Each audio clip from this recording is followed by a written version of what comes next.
Hello दोस्तों, हम बात कर रहे थे ईटीएफ्स की, जो अलग अलग इंडाइसेस बेस्ड इंडेक्स को ट्रैक करते हैं। तो इसमें हमारे स्ट्रेटजी, थेमेटिक, सेक्टोरियल और ब्रॉडर ईटीएफ्स हो चुके हैं। अब हम नेक्स्ट बात कर रहे हैं अदर इंडेक्स जो कि हमारे बचते हैं, उसमें कौन कौन से ईटीएफ्स आते हैं। तो जो इसमें सबसे पहला हम अदर ईटी इनको देख लेते हैं, इंडेक्स कौन कौन से हैं। S M P B S C Bharat 22 index, इसको अपन कवर करते हैं ICICI B22 से। ठीक है। अब हमारा नेक्स्ट है नेस्डैक 100। ये जो तीन है ये यूएस मार्केट के हैं, यूएस मार्केट के इंडेक्स हैं। तो इसको अपन कवर करते हैं यहाँ से, इंडियन मार्केट से। तो नेस्डैक 100 को कवर करते हैं मून 100 से। एनएसई फैंग इसको कवर करते हैं मफांग से। और S&P 500 टॉप 50 कवर करते हैं मफ्स टॉप 50 से। फिर इसके बाद अगर आपको चाइना मार्केट कवर करना है तो ये दोनों चाइना मार्केट के हैं इंडेक्स। हैंगसेंग, तो हैंगसेंग 20 से आप चाइना के मार्केट में पैसा लगा सकते हैं। और हैंगसेंग टेक जो इंडेक्स है उसमें मैक टेकर्स के ईटीएफ से पैसा लगा सकते हैं। ये ईटीएफ्स हैं। फिर एक और है S&P BSE इनहैंस वैल्यू, इसको कवर करते हैं एमओ वैल्यू ईटीएफ से। अब यहाँ पे दो और हैं, गोल्ड और सिल्वर। ये इंडेक्स नहीं है, जनरली ये गोल्ड और सिल्वर के डोमेस्टिक प्राइस को ट्रैक करता है। तो जैसे हम घर में सोना और चांदी खरीद के रखते थे ना कि बुरे समय में हमारे काम आएगा, वैसे अगर आपको पोर्टफोलियो बिल्डअप करना है तो उसके लिए आपके पोर्टफोलियो में गोल्ड सिल्वर लॉन्ग टर्म में होना बहुत जरूरी है। कारण क्योंकि गोल्ड आपको हेजिंग प्रोवाइड करता है। कभी युद्ध विश्व में कैसी भी कंडीशन आ गई कि वॉर जैसी सिचुएशन हो गई या फिर कोरोना जैसी स्थिति आ गई, तो गोल्ड वहाँ पे आपके पोर्टफोलियो को बचा लेता है। आपकी जानकारी के लिए आपको बता दूं, जब निफ्टी 50 में कोरोना टाइम गिरावट हुई थी ऑलमोस्ट 40% की समथिंग, तो उसी समय 2-3 महीने के अंतराल में गोल्ड 53% रिटर्न दिया था। और इसी तरह सिल्वर भी। और गोल्ड और सिल्वर इस समय जनरली इसलिए यूज हो रहे हैं क्योंकि सभी देश अपनी तरफ से क्या है कि गोल्ड अपने सेंट्रल बैंक में बढ़ा रहे हैं। और विश्व में ऐसी स्थिति बनी है कि कभी कोई युद्ध हो सकता है, तो अपने गोल्ड और सिल्वर होना चाहिए। गोल्ड के डोमेस्टिक प्राइस को ट्रैक करते हैं गोल्ड बीज से, और सिल्वर के डोमेस्टिक प्राइस को ट्रैक करते हैं सिल्वर बीज से। तो ये सभी मतलब ईटीएफ्स हैं। अब इसमें पहले ईटीएफ की बात करते हैं हम, बीएसई सेंसेक्स, इसको कवर करते हैं अपन ICICI, नहीं सॉरी, इसको कवर करते हैं HDFC सेंसेक्स से। इसका जो कोड है HDFC सेंसेक्स, ये इसका ETF कोड है। अब इसमें जो टोटल 30 स्टॉक्स आते हैं, और इसमें टॉप ये हैं टॉप 10 वो इसमें क्या कहते हैं सेक्टर्स हैं ये, तो देख सकते हैं आप। अब इसको कवर करते हैं, ये HDFC सेंसेक्स है ETF। इसका जो एक शेयर आता है अभी वर्तमान में 88 रुपये का आ रहा है। ठीक है। तो मतलब आपका जो सेंसेक्स की टॉप 30 कंपनी है वही निफ्टी की भी टॉप 30 कंपनी है।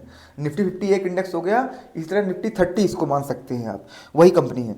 तो इसका मार्केट कैप 957 करोड़ का है। और इसमें अभी जो फेस वैल्यू है इसका 25 है, और 100 का अभी हाई मार्क के आया है, और 2015 से लिस्टेड है। तो आपका 88 रुपये 30 कंपनियों में और 10 सेक्टर्स में जाने वाला है। इसके वॉल्यूम और वैल्यू की बात करें तो 12,000, 29,000, 10,000, 17,000, तो ठीक, ज़्यादा तो नहीं लेकिन ठीक है वॉल्यूम। और वैल्यू 11 लाख, 25 लाख, 9 लाख, 15 लाख, 27 लाख, 59 लाख, 40 लाख वैल्यू है। तो ये अपने पैरामीटर में 80% सही बैठ रहा है। इसके अलावा अगर कोई आपको मिलता है कि जो इस इंडेक्स को ट्रैक करे तो आप हमें बिल्कुल कमेंट में बताइए। और आपको वीडियो में क्या अच्छा लग रहा है आप ये भी बता सकते हैं, और आपको क्या चाहिए या कुछ आपको करेक्शन की बात हो तो वो भी आप बिल्कुल कमेंट करिए। हम उस पर वीडियो बनाएंगे जिस पे आप कमेंट ज़्यादा करेंगे। अब इसका ये है 1 साल का रिटर्न परसेंटेज ऑलमोस्ट 30% का इसने रिटर्न बना के दिया है, यहाँ पे आप देख सकते हैं। हाँ, अब इसकी अगर ये देख लेते हैं, इसका जो अपन एक और क्राइटेरिया रहता है कि जो इंडेक्स होता है उससे ईटीएफ ज़्यादा रिटर्न देना चाहिए। कारण क्योंकि इसमें डिविडेंड ऐड होता है। तो ये देखिए यहाँ पे ऑलमोस्ट 4% का ज़्यादा रिटर्न बना के दिया है, इसलिए ये ईटीएफ अपने लिए सही है। ये इसका मैक्सिमम रिटर्न परसेंट है, आप यहाँ पे देख सकते हैं जब से आया है इंडेक्स का। अब दूसरा अपना है S&P BSE भारत 22 इंडेक्स, इसको अपन कवर करते हैं ICICI B22 से। हाँ, ये है इसका ETF कोड जिससे इस इंडेक्स को कवर करते हैं। अगर इसका लॉन्च डेट 2017 में आया था, इसके रिटर्न परसेंटेज की बात करते हैं तो गिरावट के बावजूद 54% यानी गिरावट के पहले 60% का इसने रिटर्न बना के दिया था। 3 साल में ये देखिए, ये है मेन, ये 3 साल में एनुअली 36.51% रिटर्न बना के दे रहा है, मतलब 100% तो 100% से ज़्यादा रिटर्न हो गया।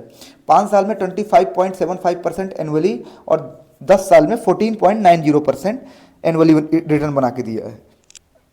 अब इसके ETF के बारे में बात कर लेते हैं। तो ये है ETF ICICI B22। इसका एक शेयर आता है 113.26 रुपये का। इसको ICICI prudential mutual fund AMC लाती है। इसका मार्केट कैप है 38,000 करोड़ का, 38,456 करोड़ का। फेस वैल्यू इसकी 10 है। 124 रुपये का अभी हाई मार्क के आया है ये, और 2017 में लिस्ट हुआ है।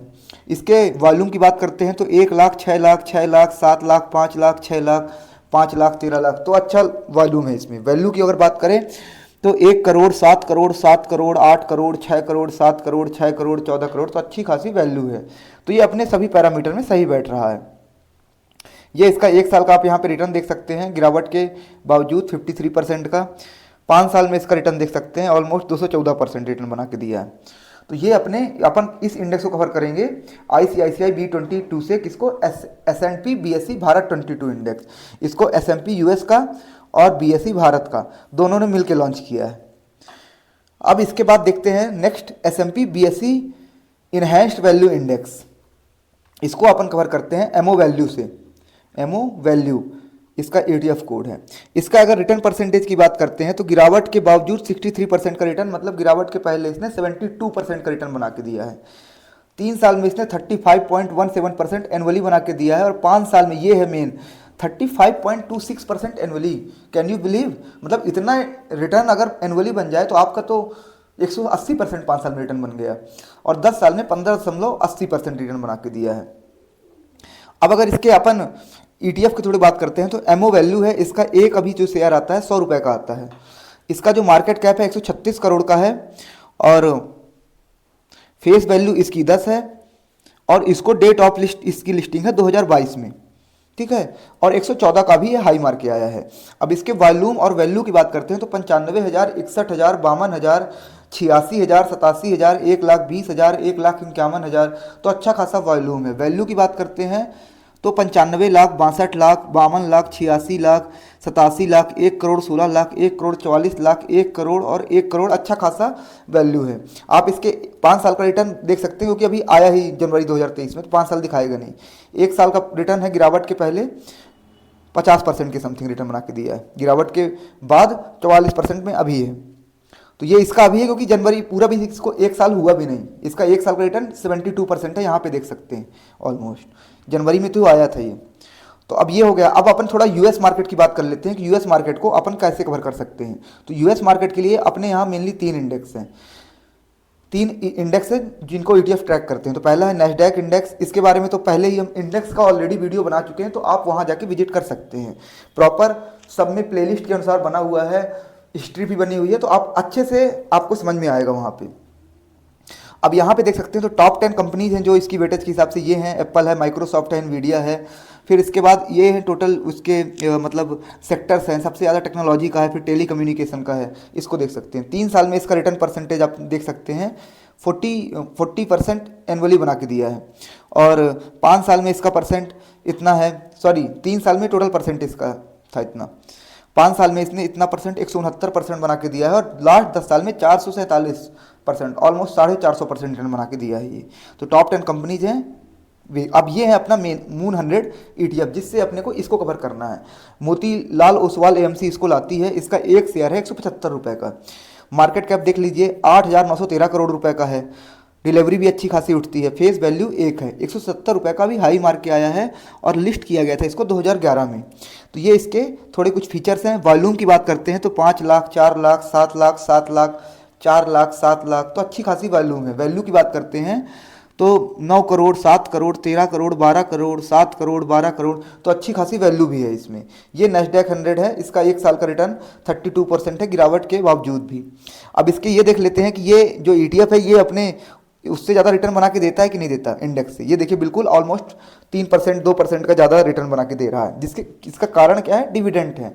इसलिए हमें ऐसे ETF चूज़ करने हैं जो सभी पैरामीटर में सही बैठे। अब इसका ये 5 साल का रिटर्न आप देख सकते हैं 142% है, और इसका मैक्सिमम रिटर्न आप देख सकते हैं 4367% है। तो ये यूएस का एक इंडेक्स हो गया।